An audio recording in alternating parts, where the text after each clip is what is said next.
महोदय, माननीय सदस्य जो अपनी बातों को कर रहे हैं, हम बिल्कुल पूर्व माननीय शिक्षा मंत्री की बातों से सहमत हैं।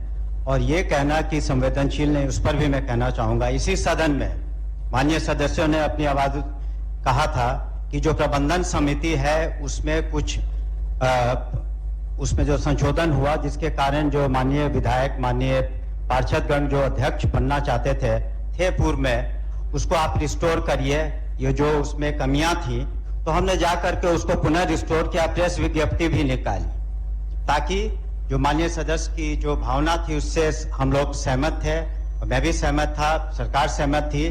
तो उस तरह का हम लोगों ने प्रबंधन समिति में चेंज किया, ताकि माननीय सदस्यों की जो गरिमा है, उनकी जो उपस्थिति होनी चाहिए उच्च विद्यालयों में किया।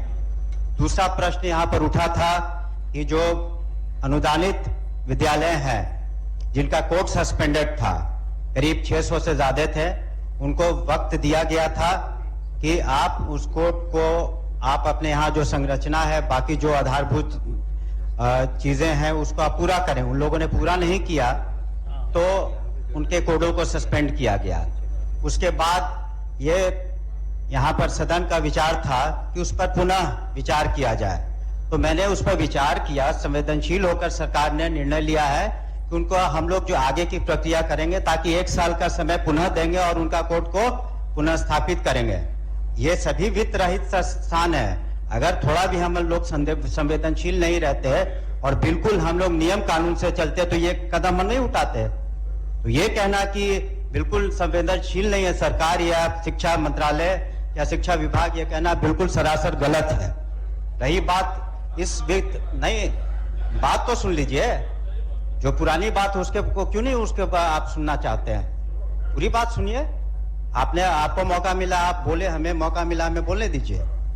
जहां तक इसका इन्होंने प्रश्न उठाया, तो मैंने अपने जवाब में स्पष्ट रूप से दिया है कि अब तक लिए हम लोगों ने जो संस्थान को, ऐसे संस्थानों को 2,74,07,14,400 रुपए की राशि निर्गत कर दी गई है।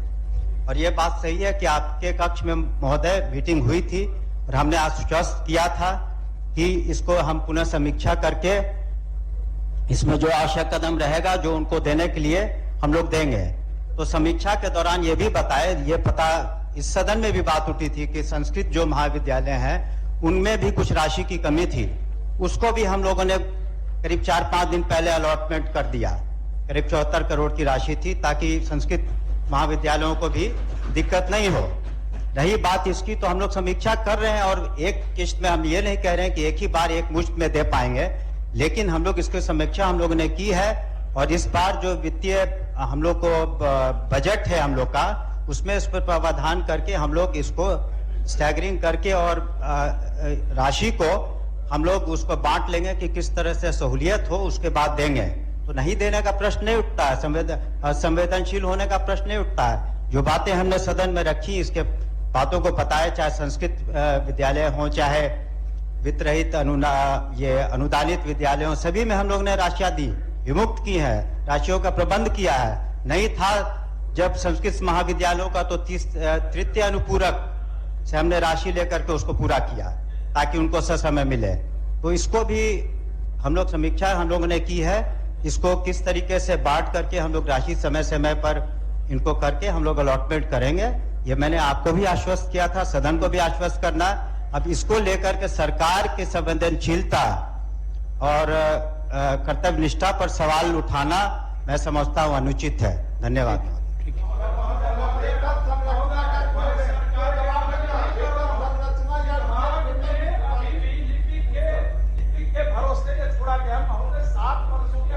ये सब आपके उन लोग का ही है। इसको ये मंत्रालय ये नहीं चला रहे हैं। विभागीय मंत्रालय के अंदर में कौन बैठा है, इनको पता है कि लिपिक चला रहे हैं। चलिए आगे बढ़िए। मंत्रालय नीरज कुमार जा करके आप लिपिक से मिलते हैं कि हमसे मिलते हैं? आगे श्री नीरज कुमार 8वां नंबर पर। अब माननीय मंत्री तो बता दिए। हाँ, तो समीक्षा करने के बाद ही ना करेंगे, नहीं तो क्या करेंगे? कल बोरा में लेकर के पैसा ले आके यहाँ पर रख देंगे का?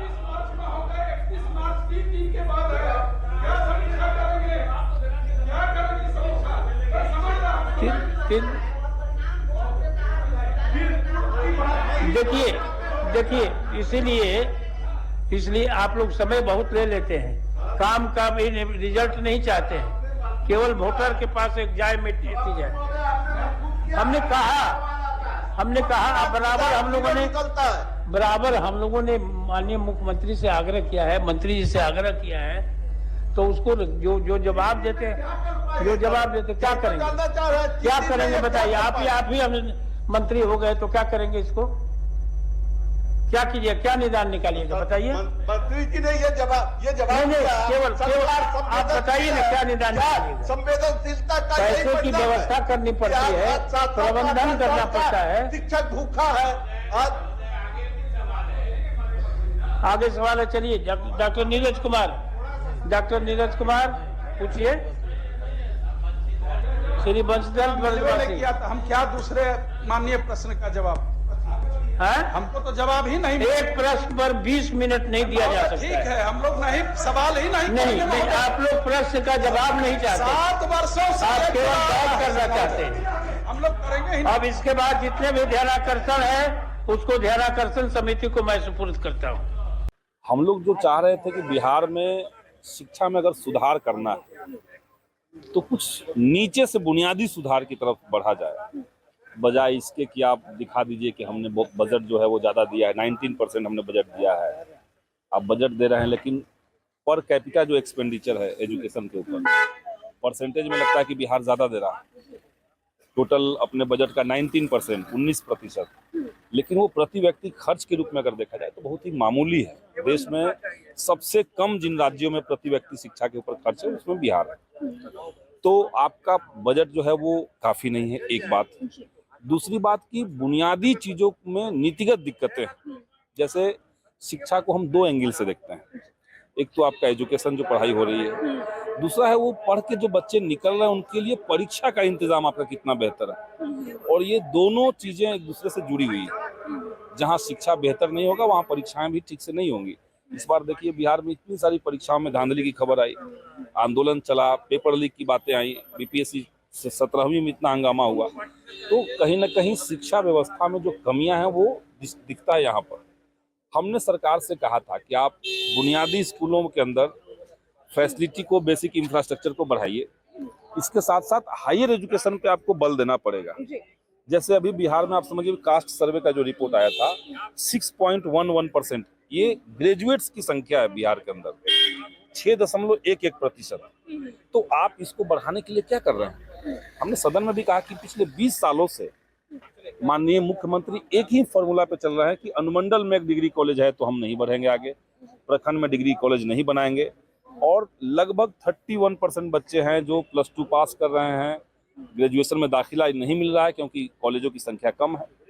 वित्त रहित जो कॉलेज है उनकी स्थिति आपने और खराब कर दी है।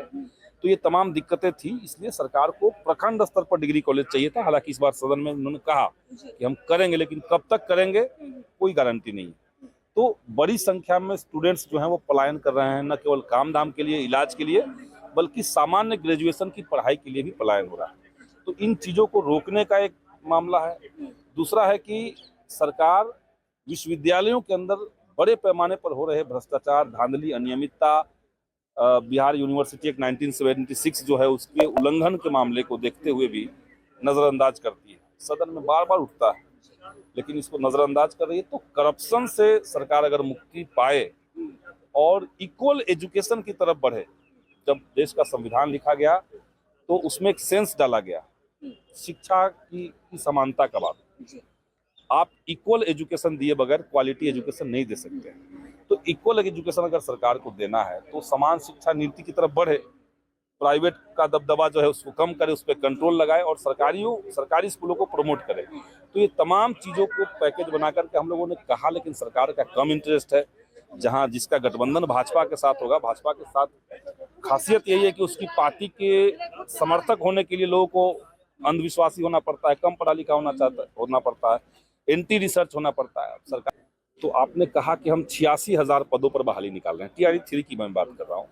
तो 86,000 पदों पर जब बहाली आप निकाल रहे हैं, उसमें आप 51,000 पदों पर ही नियुक्ति पत्र बांट रहे हैं। जो नियुक्ति पत्र बटा गांधी मैदान में, वो 51,000 पर बटा। ऐसा क्यों हुआ?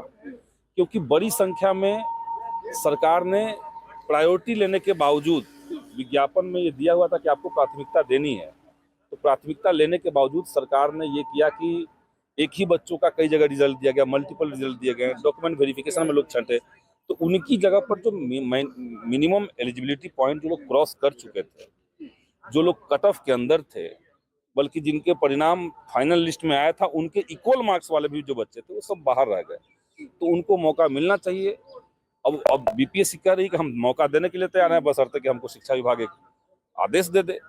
इस पर भी अगर शिक्षा मंत्री कोई पोजीशन नहीं ले रहे हैं, हम तो देख रहे हैं शिक्षा मंत्री किसी भी मामले में कितना भी तार्किक बात कर ले वो पोजीशन नहीं ले रहे हैं, वो अधिकारी की तरह बात कर रहे हैं। जैसे अपर मुख्य सचिव कह देंगे वैसे शिक्षा मंत्री बयान दे रहे हैं। तो इसलिए छात्रों का आक्रोश था, उनके ऊपर उनसे लोग सवाल पूछ रहे थे। बहुत बहुत